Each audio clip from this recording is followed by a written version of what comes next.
Zimbabwe ವಿರುದ್ಧ ಭಾರತ 4ನೇ T20 ಪಂದ್ಯವನ್ನ ಗೆದ್ದು ಬೀಗಿದೆ. ಹರಾರೆಯಲ್ಲಿ ಜಿಂಬಾಬ್ವೆ ವಿರುದ್ಧ ನಡೆದಂತಹ 4ನೇ ಟಿ20 ಪಂದ್ಯದಲ್ಲಿ ಅದ್ಭುತ ಪ್ರದರ್ಶನ ನೀಡಿದ ಯಂಗ್ ಇಂಡಿಯಾ ಆತಿಥೇಯ ತಂಡವನ್ನ 10 ವಿಕೆಟ್ಗಳಿಂದ ಮಣಿಸಿದೆ. ಇದೇ ಮೈದಾನದಲ್ಲಿ ನಡೆದಿದ್ದ ಮೊದಲ 3 ಪಂದ್ಯದಲ್ಲಿ 1ರಲ್ಲಿ ಸೋತು 2ರಲ್ಲಿ ಗೆದ್ದಿದ್ದ ಟೀಂ ಇಂಡಿಯಾ ಸತತ 3 ಪಂದ್ಯಗಳನ್ನ ಗೆಲ್ಲುವ ಮೂಲಕ ಇನ್ನೊಂದು ಪಂದ್ಯ ಬಾಕಿ ಇರುವಂತೆಯೇ ಟಿ20 ಸರಣಿಯನ್ನ ತನ್ನದಾಗಿಸಿಕೊಂಡಿದೆ.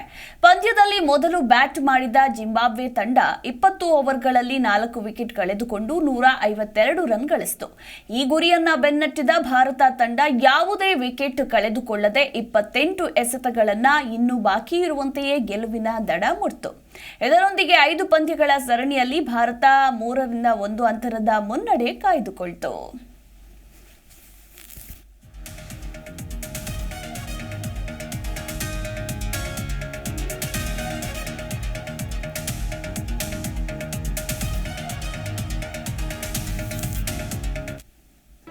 ಜಿ ಕನ್ನಡ ನ್ಯೂಸ್ ಈಗ ನಿಮ್ಮ ಮನೆಯಲ್ಲೇ ನೋಡಿ. ಎಲ್ಲ ಕೇಬಲ್ಗಳಲ್ಲಿ ಈಗ ಲಭ್ಯ.